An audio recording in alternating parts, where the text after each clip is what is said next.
Hey there, it's Ryan recording this quickly before child number 3 comes into the world, which could be any time now. Feel like you're too busy to start a meditation practice because you have too much on your plate attending to cancer? I think you'll be singing a different tune if you stick around for this interview with Emily Fletcher. When our son Ryder was diagnosed with stage 4 cancer 11 days before his first birthday, my wife Teddy and I knew we weren't going to leave anything that could get him well on the table.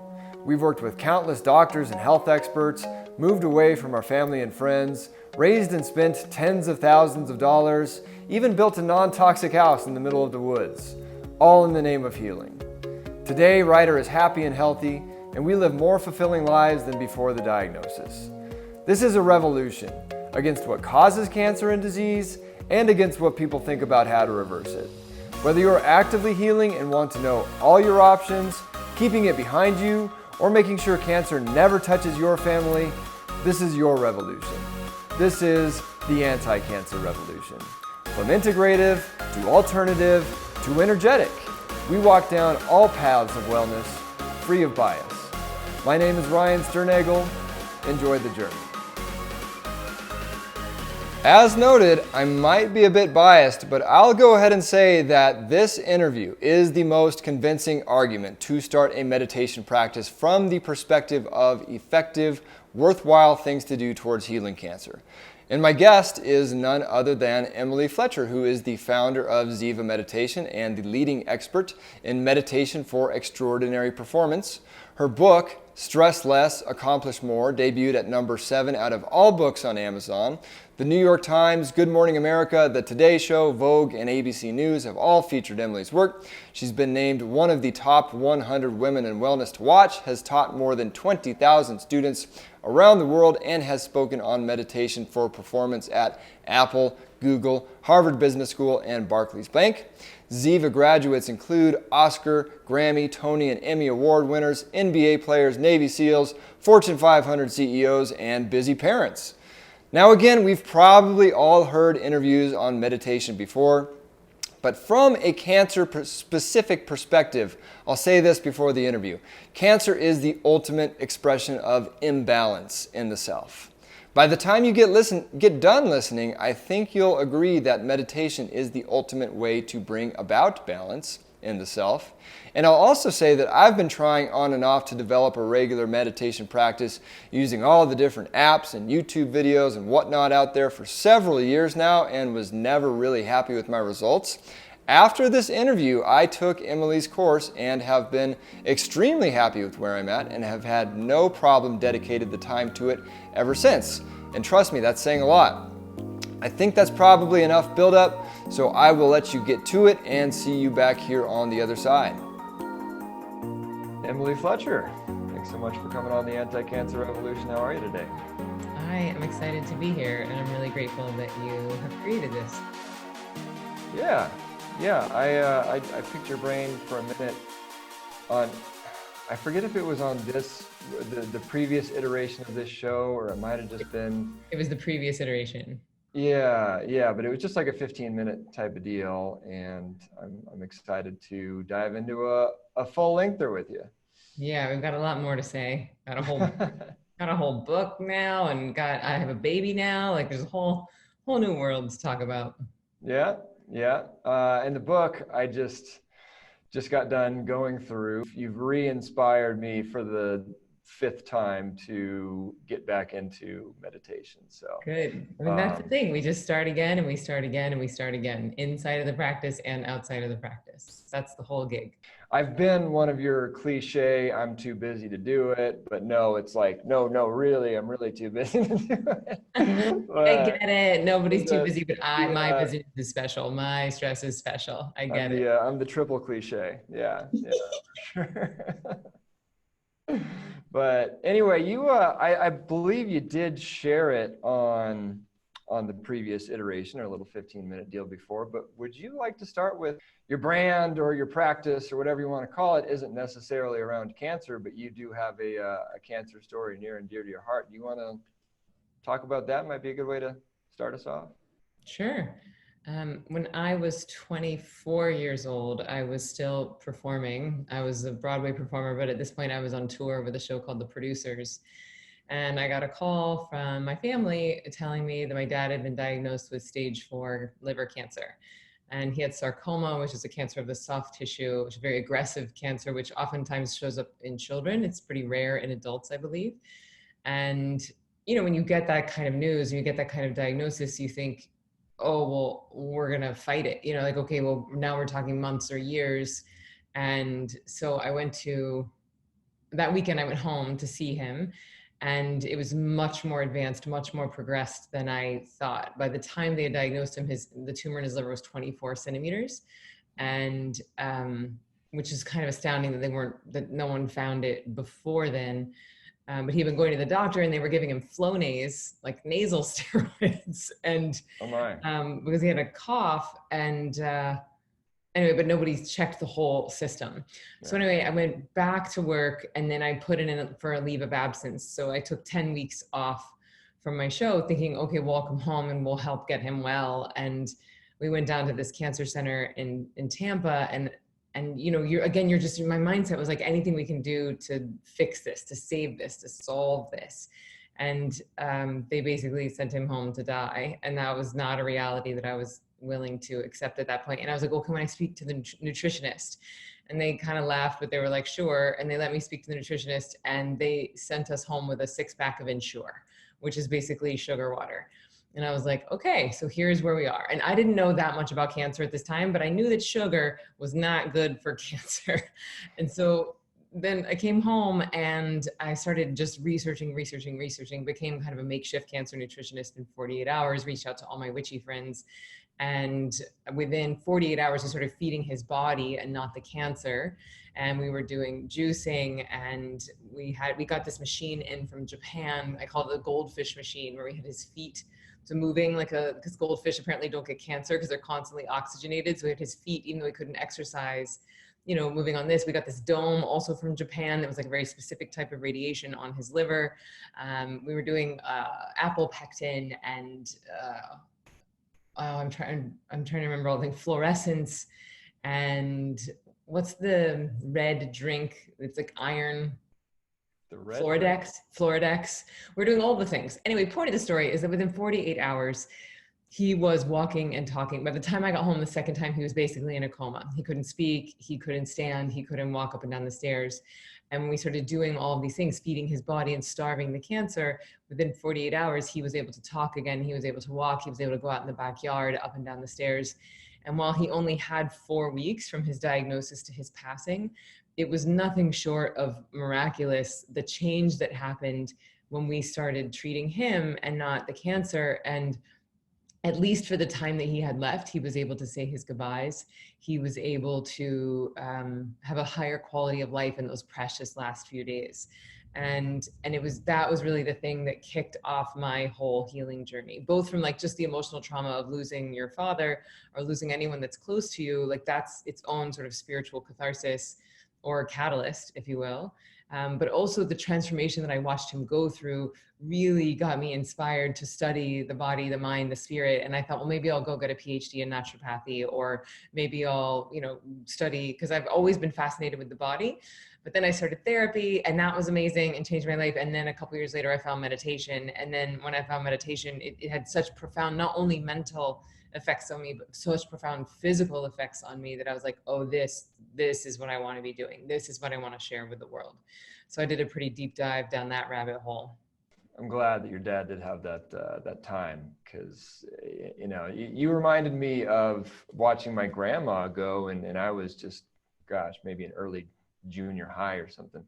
And you reminded me because of the Ensure. That's one of the things I remember is the fridge stocked with Ensure, because that's what you need for some reason. But her last month or so was the exact opposite, just further and further and further away, less and less she could even talk, walk, all that stuff. And it was just it was tough. So it's nice to hear that at least is the exact opposite experience for your dad. And it's interesting you talk about that being the event that led you to doing what you do now. And it's kind of a off subject question, but where do you stand on free will versus was that somehow destined to happen? So, because now you're in the world doing so many amazing things, ridding the world of needless suffering, I believe, as you put in your book. Would you have done that anyway, do you think? Would you have found your way there anyway? Was this, or did it truly change your life and was supposed to happen? I just wrestle with this all the time, going through what we're going with my son. And I can look back on all these different things in my life and see how they were all kind of leading up to being prepared for the situation when my son was diagnosed. And then it just seemed like such a natural thing for us to glide into doing what we're doing now. And it just seemed like a sort of meant to be sort of thing. But then that completely eradicates the notion of free will, or does it? So I don't know. Well, you ever think about that? I think about it all the time, and I don't think that they're mutually exclusive. I think that we can't, quote unquote, control the hand that we're dealt, but we do have a say in how we deal our hand, how we play the hand that we're dealt. And, would I have ended up a meditation teacher? I would guess probably, because it wasn't just that one event. Then I had, when I was on Broadway having panic attacks, rocking myself in fetal position underneath my dressing room table, listening to Eckhart Tolle on repeat, and then the girl sitting next to me was a meditator. And, that changed my whole life. And so I think that I would have found my way here one way or another, but we can't control the diagnosis. We can't control who in our family gets sick. We can't control if we get sick necessarily. But what we can do is when we get that news, I'm not saying we can't do things to prevent it, but I do think that it's 50-50. I like to think of life as 50% human and 50% divine. And I base that on the actual human brain. When you look at a human brain, it's 50% left brain, 50% right. And they're almost two separate entities. The only thing that connects the right and left hemispheres of the brain is the corpus callosum, which is a tiny little thin bridge, really. And so I think about the left brain as individuality and the right brain as totality. And I think that if we pretend that we're 100% in control, then we're neglecting 50% of our power. And conversely, if we become totally fatalistic, it's like, we'll just let nature decide, or it's just up to God, it's up to the universe, then that's not taking your part and taking your hand in responsibility. So it's like that quote of God helps those who help themselves. It's 50-50. You do your work and then you surrender to nature the rest of the work. Trust in God, but row away from the rocks. Say that one more time. Trust in God, but row away from the rocks. There you go. Beautiful. Yeah, and it's kind of, I don't know. There's certain laws of the universe in terms of more or less you reap what you sow, as within, so without, as above, so below, all that good stuff. There's things that we're bound by, I guess you could say, but then we do have the free will to act in accordance or out of accordance with those laws, and that will. And recently, I've actually been thinking about this a lot, because one of the pillars of the Ziva technique is manifesting. And manifesting is, some people would call it prayer, but to me, it's you getting clear about what it is that you want to create in your life. And so I'm about to do a masterclass on it. And so I've been thinking about this relationship of how much is up to us, how much is up to nature, what do we have a say in, what do we not have a say in. And becoming a new parent, I'm actually thinking about nature or the universe or God in a very paternalistic way, meaning I like to anthropomorphize nature in a parent role. And so if you are a parent and you think about your kids, obviously they have their own free will, they have their own opinions, they have their own personality, they have their own preferences, and yet you're the parent. Right? And so you want to honor their preferences. Whenever possible, you'd love to give them their preferences, but there's always going to be some parameters of, no, we can't eat candy for breakfast, lunch, and dinner. No, we cannot be mean to other people. So there's the parameters that the parent is going to, or, I know you want to go to the park, but we're going to go see grandma. I know what's ultimately for your highest good, but I'm also taking your preferences into account. And so I like to anthropomorphize that relationship with nature in that way. So if your kid never tells you your preferences, it's very hard for you to give it what they want. But conversely, you might ask for what you want, and nature might also be like, well, I hear you, but we're going to do something that's even better for you. Yeah. And you just had your first, wait till you get your second, and then you'll really see how much you just said they all have their own likes and preferences, and it's Yeah, my wife and I just laugh every day at how different of two children we managed to produce are. They both have their same similarities, but just, yeah, it's crazy. Anyway, let's bring it a little down out of the, I don't know, what do you call it? Etheric Esoteric or cloud esoteric and into the, into the practical. the nuts and bolts healing. So this is all, I think rooted, it's safe to say in Ayurveda, right? That's the kind of body of wisdom that you're drawing on to do what you do. And I guess the only reason I'm asking that is I just interviewed an Ayurvedic naturopathic oncologist. So he's a naturopathic doctor who specializes in cancer, but he's Ayurveda is his mode of healing. He was trying to keep it kind of on the clinical side, and very just this herb does this and that herb does that, and so on and so forth. And that's the context that I asked that question in, because we didn't really get into the mental side as much. Mm-hmm. So yeah, anyway, just wanted to start there. Yes, so the type of meditation that I teach, so the Ziva Technique is a trifecta of mindfulness, meditation, and manifesting. And really, it's all about meditation for high performance. But even when you're sick, even when you're dealing with a family member who's going through cancer, you still want to perform at the top of your game. It's just you have this giant thing that you're having to deal with, this giant demand on your time and your life.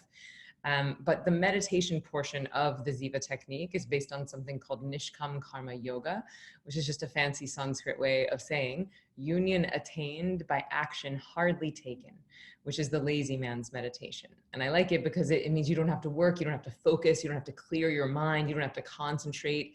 You could do it in a hospital waiting room, you could do it on a commute with your kids yelling in the next room. It's really anywhere you can think a thought, you can practice this style of meditation. Now, I would put Ayurveda as the sister science to this type of meditation, and I would put them all under the umbrella of healing modalities that come out of the Vedas. So there's just a bigger umbrella, which is out of the Vedas, which Veda is a Sanskrit word that means knowledge. Knowledge of what? Basically knowledge of nature.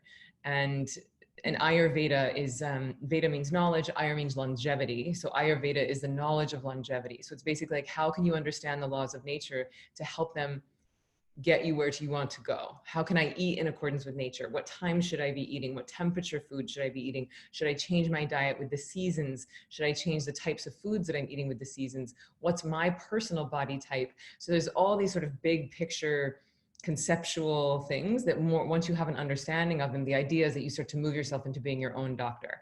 Now, obviously, when something is progressed as having a cancer diagnosis, we might need to also include Western medicine into the equation, but there's also things that we can do to act in accordance with nature. And the whole thing with Ayurveda and this style of meditation is you're always looking to bring your body into balance. And that includes temperature, which in Ayurveda, when we say temperature, like something is hot or cold, what we're really talking about is acidity. So when the body has too much acid, like adrenaline and cortisol or stress hormones that are acidic in nature, that acidity can lead to inflammation. And now we know that chronic inflammation is the basis of most of chronic disease, which I don't think cancer is a chronic disease. I would call it, is that, you can correct me on that if I'm wrong. I would say it's acute, not chronic. But I'm talking about things like arthritis or IBS or, these sort of low grade build up ailments that happen from a lifetime of inflammation.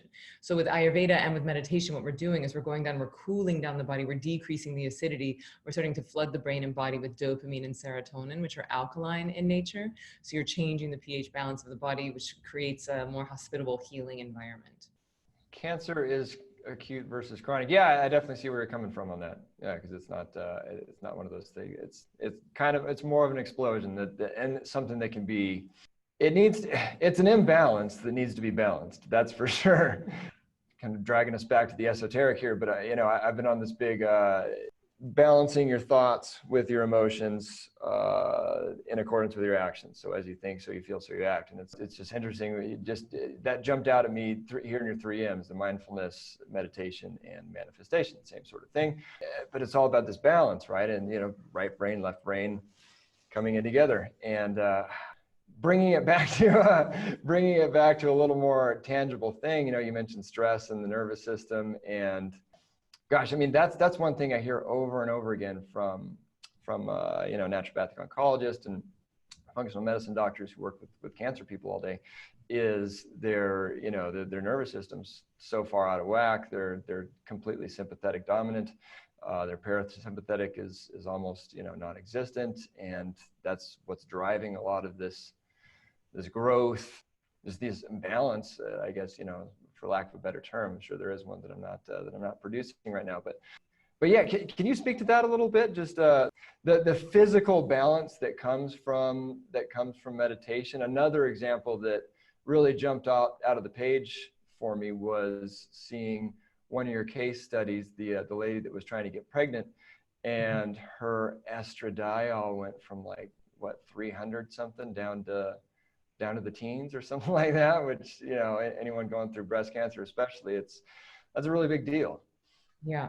So a lot of people think of meditation as only a mental tool. Well, I'll just meditate if I have a little extra time, or I'll just do if I want to feel calm. But I really want to reframe the way that we're thinking about meditation, because it's not just a mental healing tool. It is a physical healing tool as well, for exactly this reason, is that you're getting rid of that adrenaline and cortisol. You're getting out of sympathetic and into parasympathetic.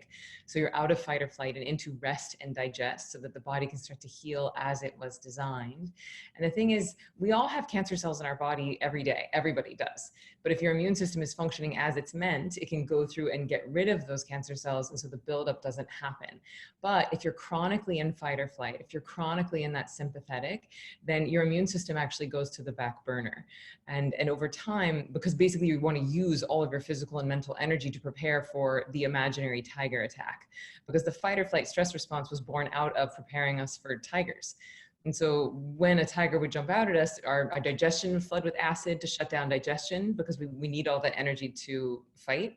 The immune system goes to the back burner, because who cares about cancer if you have an immediate threat of a tiger? Bladder and bowels evacuate, skin gets acidic, so you don't taste very good. If the tiger bites into you, your blood thickens and coagulates, your vision narrows, and as I said, adrenaline and cortisol increases. So this is very useful if your demands are lions, tigers, and bears. But if your demands are kids or red eyes or a sick family member, or if you yourself are needing all hands on deck to heal some sort of an ailment, we cannot afford to be stressed. We cannot afford to be in fight or flight. So we really have to treat this stress thing with the seriousness that it deserves. And so, I think everyone should be meditating every day, twice a day, but especially if you've been diagnosed with something, or you're dealing with the intense demand of caretaking for someone that has been diagnosed with some sort of, something as intense as cancer. It's not a cute side activity that we'll get around to when we have more time. We have to think about it as a necessary piece of mental hygiene. And so yes, adrenaline levels go down, cortisol levels go down, dopamine and serotonin increase, but hormones can get out of whack when you're stressed. Your adrenals get out of whack, and they are talking to your endocrine, which is talking to your hormones. So basically, just like your circadian rhythm is like the master gear of which all other gears are run on, same thing with stress. When the body is stressed, it shuts down a whole host of other healing mechanisms. And just to bring this back to the difference between sort of like allopathic Western medicine and Ayurveda, just for a moment, because I think it's helpful. And since we're going back to this balance idea, if you think of, so I'm talking about Ayurveda right now, so like the fundamental baseline concepts in Ayurveda. If you think about the human body like a propeller, like a three-pronged propeller, on those three prongs, you would have the different body types, or in Ayurveda, we call them doshas.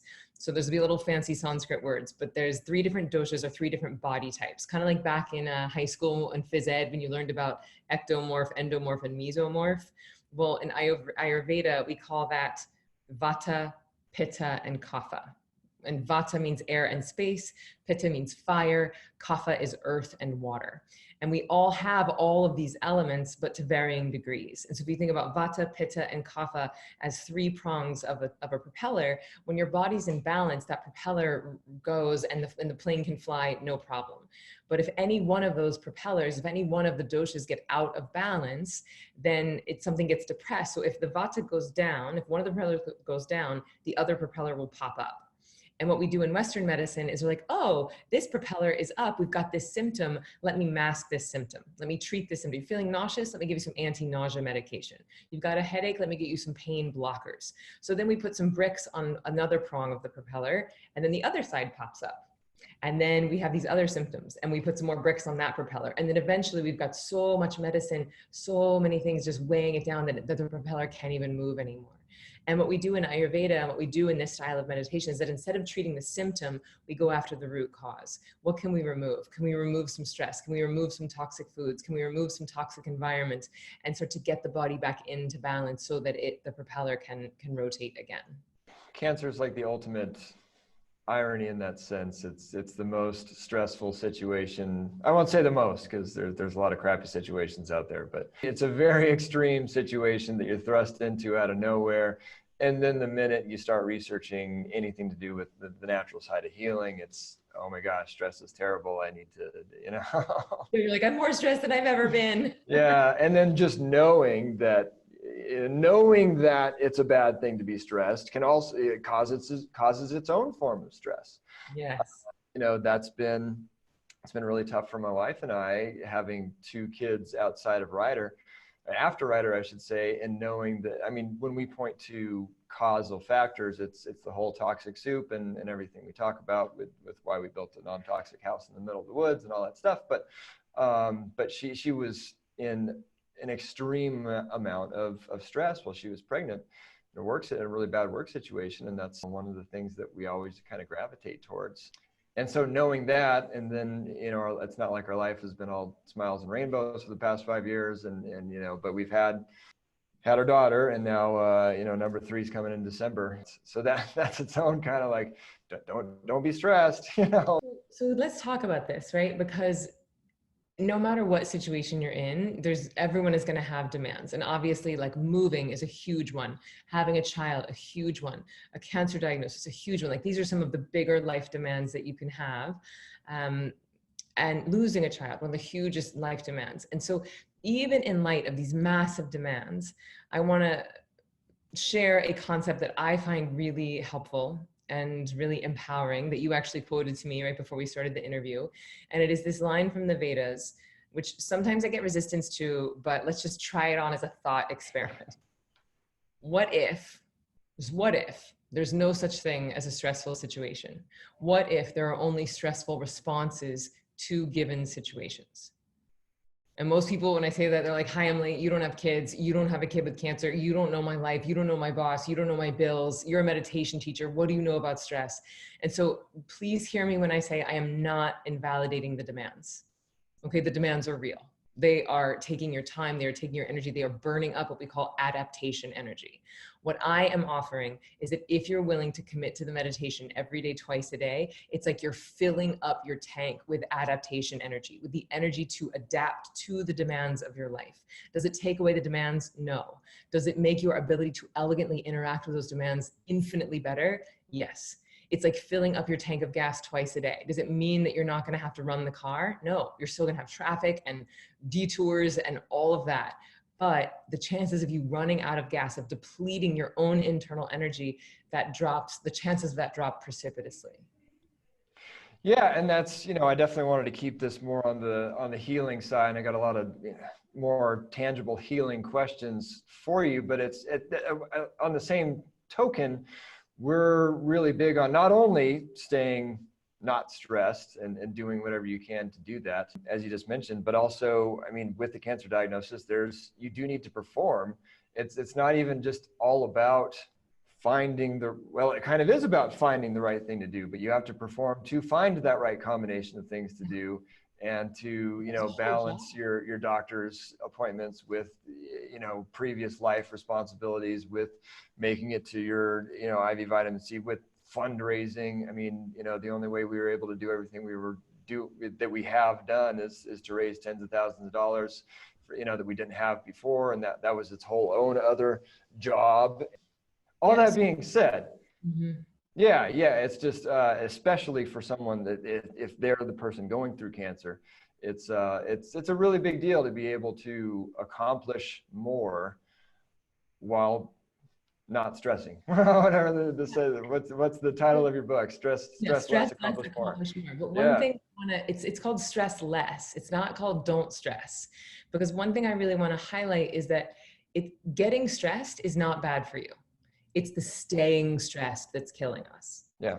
It's not bad for you to get stressed. You get some news and you start crying, or you get some news and you get angry. Great. Cry it out, punch it out, do the run, go to the boxing class, write the angry letters, burn it up. Like, we have to move these emotions up and out.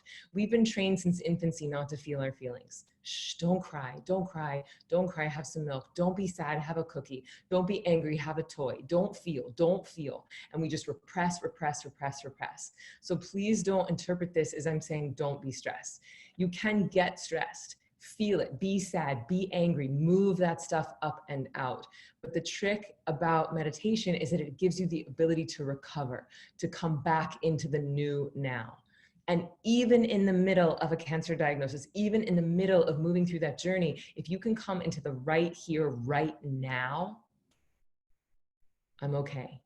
Right here in this moment, I have food to eat. I have a place to sleep. I have people who love me. Right now, I'm safe. The stress comes in when we start speculating, when we're reviewing the past, rehearsing the future. Why did this happen? What's going to happen in the future? And then we're putting fear on top of stress. And then that's called in Buddhism a double arrow, right? We've got the pain of the diagnosis, but then if we put fear on top of pain, then we're doubling the suffering. Versus just being like, oh, I'm scared right now, or I'm safe right now, or I'm angry right now, and feeling it fully. And so it's not that meditators don't feel, it's not that we don't get stressed. We just have the ability to adapt and come back to the new now. Yeah, and I've always tried to put it in a more, even before I started learning, maybe this side of how to think about it. For me, it was always, I was trying to be very practical about it from the very beginning. Like, my son did not die just a couple minutes ago. He's probably not going to die in just a couple minutes.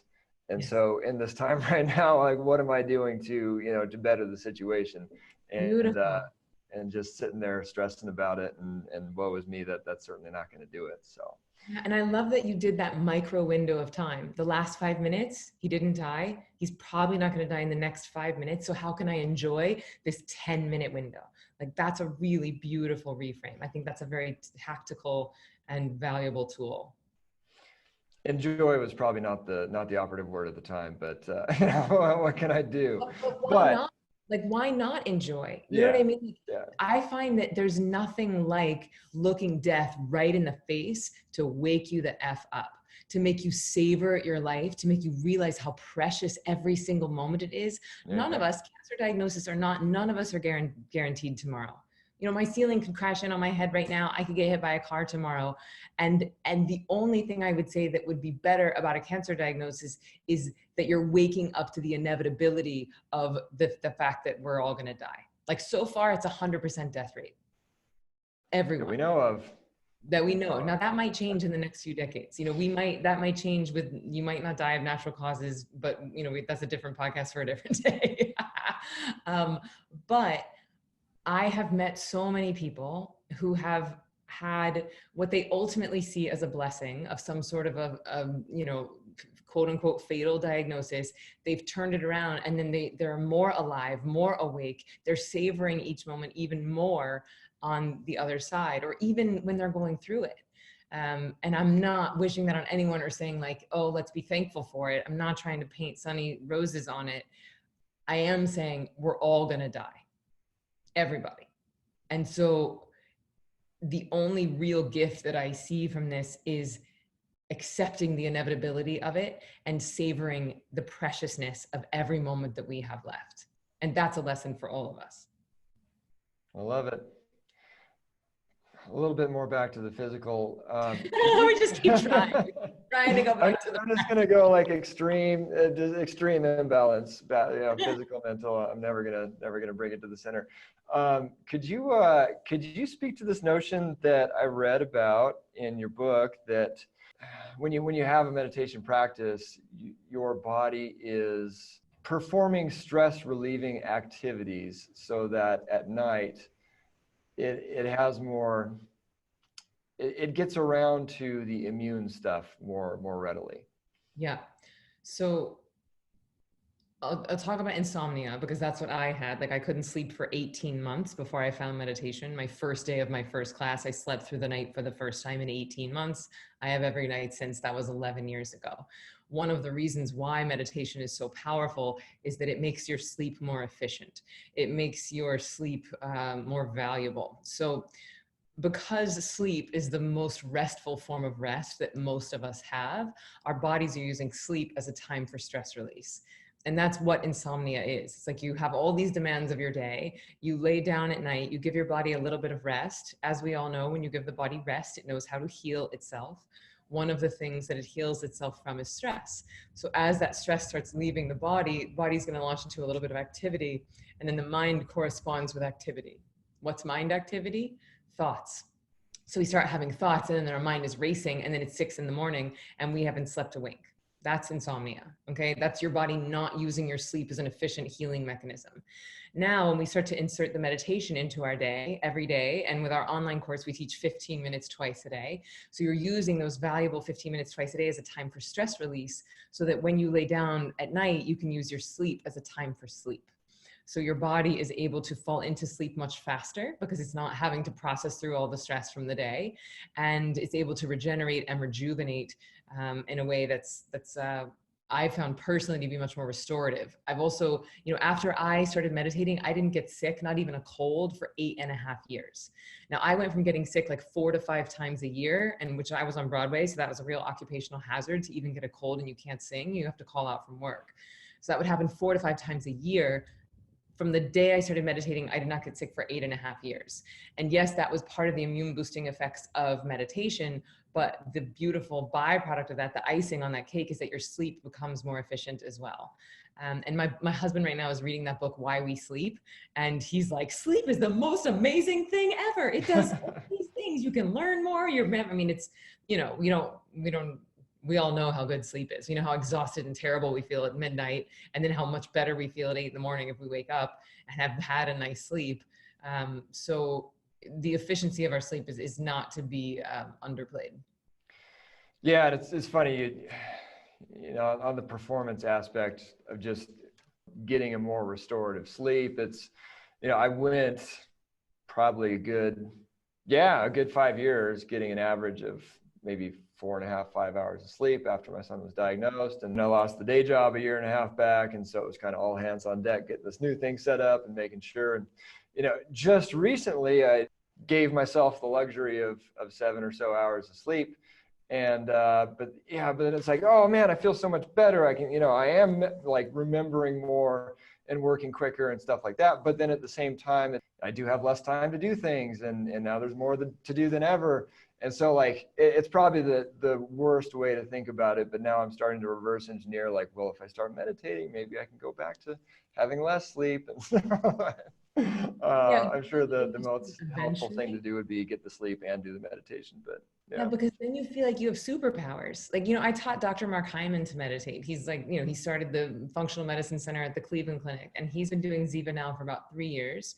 And he says, for the few minutes investment that I make in this Ziva meditation, I get 3 hours back in my day. I mean, he's quantified it. He quantifies everything.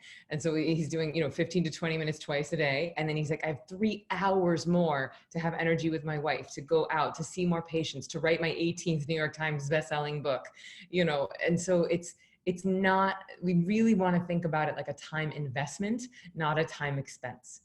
If you take $1,000 and buy Amazon stock with it, you're not spending that money. You're investing that money, and then you're going to get a return on that investment. And the reason why people put meditation in the cute category of like, oh, that's a cute thing I'll get around to when I have extra time, is that what most people are doing are like free apps that they're getting on their phone that isn't teaching them how to meditate. It's not that powerful because it was something made for monks and not for people like us with busy minds and busy lives. So they do it for 10 minutes. They feel okay. But it's not really giving them like more productivity, more energy, better decision making, better sleep. And so they're like, well, that kind of just like, I spent that money. I didn't invest that money. I spent that time. I didn't invest that time. Versus the feedback that I get on Ziva is like for investing 2% of your day, which is what the 15 minutes twice a day are. A 2% investment on your day, the other 98% becomes more productive, more efficient, more creative, more intuitive. So like, and to put this into an example, like, and even in that time where you're like, your kid is sick, lost a job, you're fundraising, you're trying to figure out doctors, one of the things that can happen when you start a meditation practice is that the volume on your intuition gets so loud and the volume on your critical mind starts to turn down, that if you're like ruminating of like, should I do this doctor, this treatment plan or this treatment plan? Should I do Indiegogo or GoFundMe? And all of the wasted time on the worry and the speculation and the trying to decide, you're just like, this doctor, this campaign, this place. Like, you just know there's a certainty because you're not making the decision. You're allowing nature to guide you. And just the time spent on speculation and wasted or mistaken decisions, that alone can save you months. I love it. Yeah, I've always talked about just, you know, when I'm sitting there waiting through the studies, especially early on, and obviously there's thousands and thousands and thousands of studies on cancer. There's no way you can go through them all, but I would, you know, let my intuition be sort of a guide. So building that up would be probably a really good thing. It definitely would be a really good thing. Yeah, it is. Could you speak to this concept of, you know, getting root cause of disease sort of thing? You mentioned like cellular memory in your book and emotional detox, and those things kind of going together. Can you speak to that now? How meditation might help with such things? Yeah. So a good way to frame this is if you look at the Ziva technique, it's a trifecta of mindfulness, meditation, and manifesting. And just to clarify for folks, a lot of people are using the terms mindfulness and meditation as synonyms. I was going to ask you to, Yeah, so mindfulness I would define as the art of bringing your awareness into the present moment, which is beautiful. Most of the apps out there, the YouTube videos, the guided quote unquote meditations are teaching what I would actually call mindfulness. Very good at dealing with your stress in the now. Now, this is different than Ziva meditation, which is all about healing the stress from your past. And what does that mean? It means that every time you've ever launched into fight or flight, every dog that barked in your face, every breakup, every diagnosis, every, you know, traumatic experience at a hospital, like all of it, it's left an open window on your brain computer. And those are called premature cognitive commitments. And by the time the average adult is about 20, we have about 10 million of those open windows on our brain computer, 10 million PCCs. And it's that is what's slowing us down. That is what is disallowing us from performing at the top of our game. Because it's like having a computer and having 10 million open windows on it. And if you and I had 10 million open windows, what do we do before we started this Zoom? We're like, oh, got to close down all the windows so that we could be optimal for streaming right now. So we get have the highest bandwidth, the highest computing power for this task at hand. And so if you have 10 million stressy windows open on your brain and you go to read a book or read a study or make a decision or listen to your kid, you're not present. You're in the past and the future. So what the meditation is doing is it's going in and it's closing down all those windows. It's healing things on a cellular, and now we even know on an epigenetic level. So our epigenetics are like everything we've inherited from the past 7 generations, everything we can pass down to the next 7 generations. So people think, well, meditation is selfish.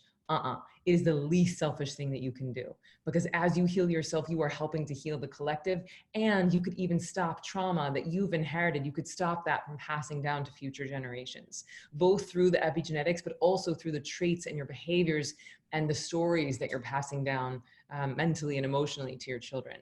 So anyway, the phenomenon by which this happens physically is that we utilize a tool, something that goes in and it de-excites the nervous system. And in this style of meditation, you're giving your body rest that is about 5 times deeper than sleep. And that's not insignificant, because when you give your body the rest that it needs, it knows how to heal itself. And the cool thing here is that it's not only healing the stress from the now, like, oh, I had a really intense day today. It's healing all the stress from the past, all that stuff we've been accumulating in our cellular memory. And ultimately, it is that eradication of the backlog of stresses that allows the body to heal as it was designed, allows the brain to function as it was meant, allows our sleep to be better, allows our sex drive to come back, allows our intuition to get louder. It's the closing down of all those windows that's ultimately allowing the brain to function as it was designed. What do you think? I think I might have asked you this at the last camp conference I saw yet, but there was this headphones slash glasses type of deal that, you know, you close your eyes and then put the glasses on and it's projecting special lights into your eyelids and then it's playing special music into your ears and it's supposed to help you slip into that state faster. You know, it immediately just seemed like kind of cheating for me. I forget what that thing was called, but I'm sure there's quite a few of those types of devices out there. Where do you stand on those types of things? Is it a, you know, could it be a helpful tool for people to kind of get the feel for it, or are they not, you know, would you not be, I don't know, really learning what you're supposed to do and going all the way?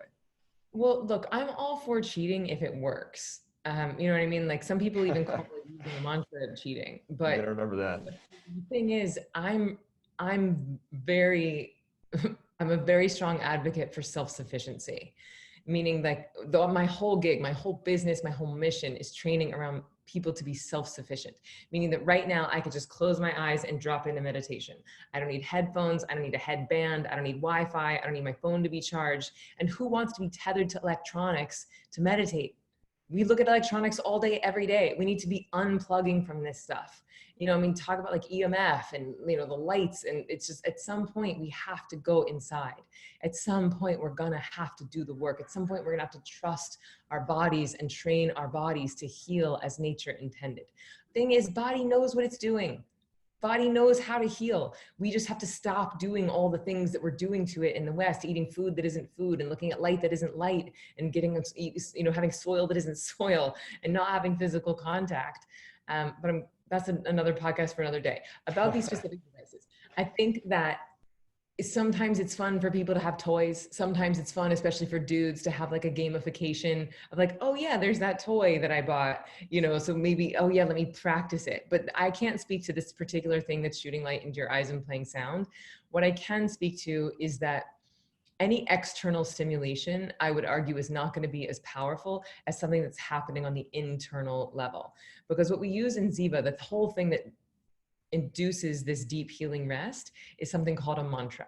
And that word has been very hijacked by the wellness industry. When people hear the word mantra, they often think affirmation, like my healing is already in progress. I deserve abundance. I'm a strong, angry woman, or whatever your affirmation of the day is.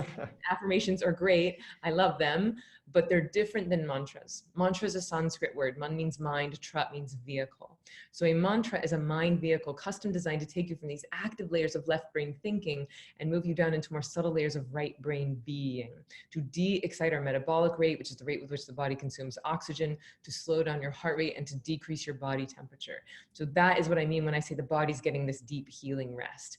And interestingly, when that's happening on the internal subtle layer, it's infinitely more powerful than if you were to be like chanting it or having external like binaural beats or even doing a sound bath. Like all those things are great, but A, you're dependent on other people for it, which means you can't do it anytime, any place. And B, it's not as powerful. One thing that just popped into my head, and I'm not sure what you said that made me think of it, but I wanted to state it before I forgot it, was, you know, when you talk about the manifestation piece of what your, you know, of your trifecta there, and how that can get confused with, yeah, I guess you could fairly summarize it as the new age. You just sit around and positively think all day that, you know, somehow magically that's, you know, if you think about having $1 million, then, you know, it's just going to fall into your lap somehow. If you think about it in just the right way, it's going to happen. And, you know, and I see that infecting the health world as well. Not downplaying. I mean, I think this whole thing is about the power of the mind, right? But you know, if I just think hard enough about getting well, or if I just, you know, say these special mantras or affirmations or whatever, and that's all it's going to take. But it's, you know, it's about having that mindset, but then actually executing on it, you know, and doing the work, like you said. It's, yes, the mindset has to be in place. You have to believe that it's possible. If the moment you get a diagnosis, you're like, well, game over, I'm effed, no point in trying, why did this happen to me? I'm not even gonna, like, I've given up, then no, like the chances of you healing are dropping pretty demonstrably. So the mindset has to be in place, yes, but it is not exclusively the mindset, right? And so the thing that people miss with the manifesting is that there's 3 really important elements. One is that you have to have a burning desire. right? You have to have a burning desire to be well. 2, you have to take inspired action. You know, it's not just about wishful thinking or magical thinking. You have to take inspired action. And that's where the meditation piece comes into play, because you're going to know, you're going to better be able to intuit what's the next right action. And the third piece is a healthy level of detachment. And that word detachment has some negative connotations, but to me it means surrendering, which also has negative connotations. But to me, surrendering means trusting that nature has more information than we do. And so it's like you go to the restaurant, you place your order with the waitress, and then you trust that the thing's going to show up. You know, and you don't like go back to the kitchen and make the dish yourself and then deliver it to yourself. It's like, no, you place the order and then you trust that it's going to show up. But that's after you walked to the restaurant, looked at the menu, placed the order, pulled out your credit card, paid for the meal. Like there's a lot of action you have to take in order to get a meal, and you have to place the order, and you have to trust. So it's like a recipe. You know, there's a lot of different ingredients, and the order matters. I love it. Could you speak to, with the clear understanding that we're not talking making medical claims or anything like that, but you're not a doctor, but you did mention some just various ailments in your book that did alleviate themselves when you know your students that started to that started to feel better from various things. Could you just like highlight a few examples of those? Yeah. So one of them you mentioned was fertility. Like it was a big surprise to me, because I don't claim anything. Like I'm not a doctor. I don't claim anything, but I do love sharing people's anecdotal stories of the healing things that have happened. But there's been a lot of Ziva babies popping up, people who were, you know, not even candidates for IVF. Like I had a 42-year-old woman who they wouldn't even treat her for IVF. She started meditating for 2 years, went back, and then had the fertility markers of an 18-year-old. So that was a crazy thing. I got pregnant for the first time when I was 39, like on my first try. So that was, you know, a lot of people think, well, after 35, which is, I think, bad science. People conflate maternal age with maternal health, which is not necessarily the same thing. Some people get healthier as they age, I mean, to a certain point. And what else has happened? Oh, a really beautiful one, which was very early on in my career. I did a private with a man who had pretty advanced Parkinson's, and he was self-conscious about his tremors. And on our first day, I gave him his mantra, and his tremors got very, very pronounced.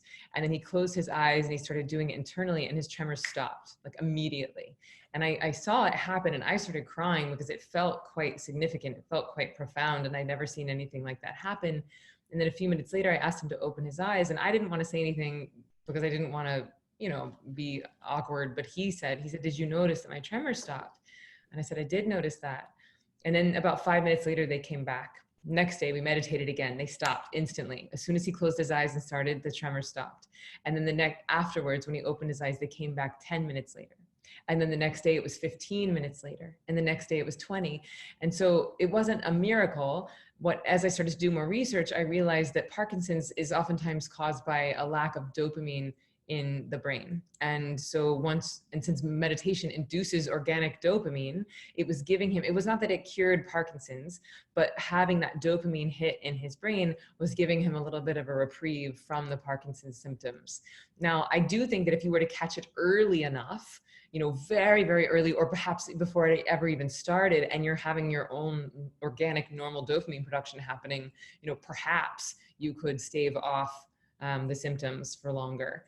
And with cancer, I don't think that meditation cures cancer. What I think meditation does is it allows your immune system to function as it was designed. So if your body can heal, then you're setting your immune system up to fire as it is designed. Also, I think what meditation can do as far as cancer is concerned is that it helps you with all the treatment. You know, like I have a beautiful video and case study from a woman named Kathy, who's in the book, who came to me after a stage 3 breast cancer diagnosis. She had just had a double mastectomy, and she took the Ziva course right before she started treatment. And what she said was, Ziva allowed me to experience my cancer, not fight my cancer.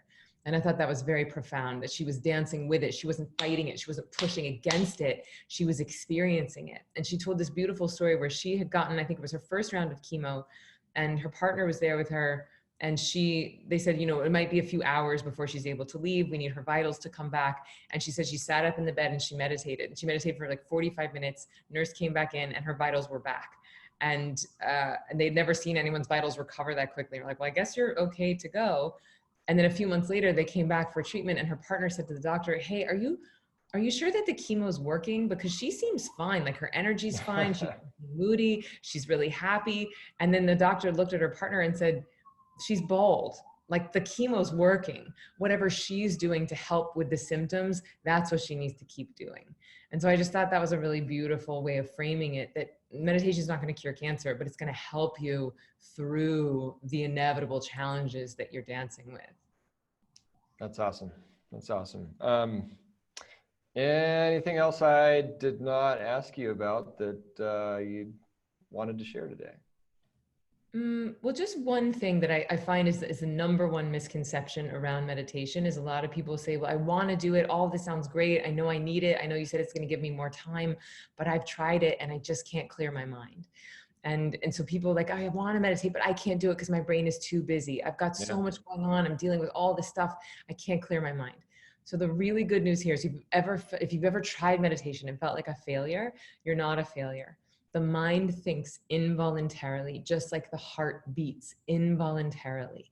So trying to give your brain a command to shut up is as impactful as trying to give your heart a command to stop beating. It doesn't work. And yet this is the criteria by which everyone is judging themselves and why we all think it's hard to meditate. It's not hard, but it is a skill and it does take some training. And I would argue that it takes someone that you trust and ideally a community of support as well. And that's really our whole gig at Ziva. We give you the keys to the car, the driving instructions, and we empower you with a community to move through the emotional and physical purging that can happen when you start a practice as powerful as this.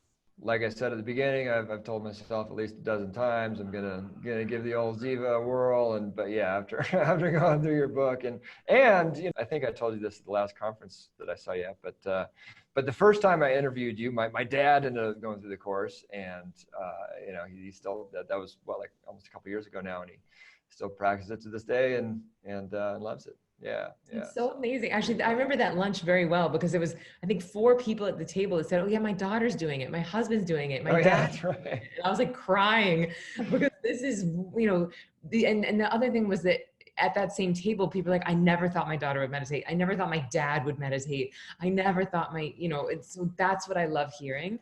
And that's really where I think Ziva is special, is that I try to make this stuff as accessible and as entertaining as possible. And I try to talk about the science as much as possible so that for my skeptics out there, so that you see that this is going to help you have more time in your day. You don't have to clear your mind. And oh yeah, your whole life will get better. Speaking of accessible and entertaining, I think the answer is no. That you don't have like a special program for kids, or probably if not, what would it just be learning it yourself and then passing it on to your kid in whatever way that that you deemed best, or how would you go about that if you wanted to pass on this gift to your child?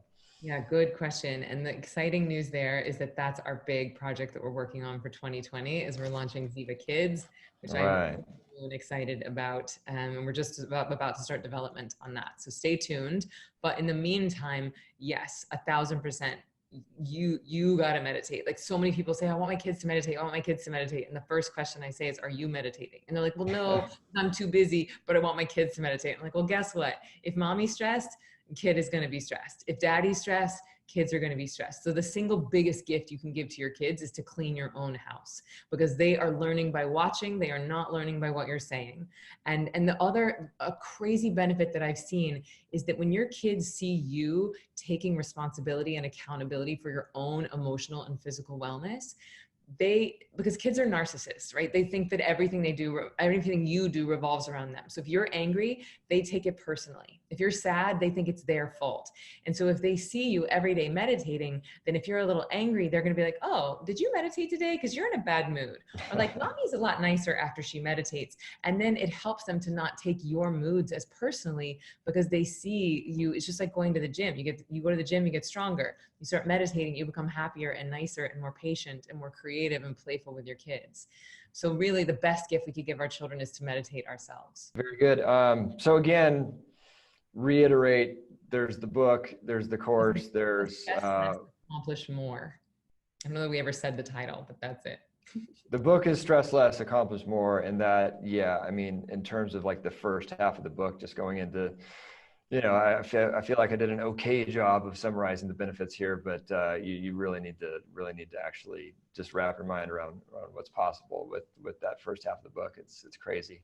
And then the second half's more of the how-to stuff, which we didn't get into as much here, but that's also encapsulated in the Ziva online course, which is different than the book, right?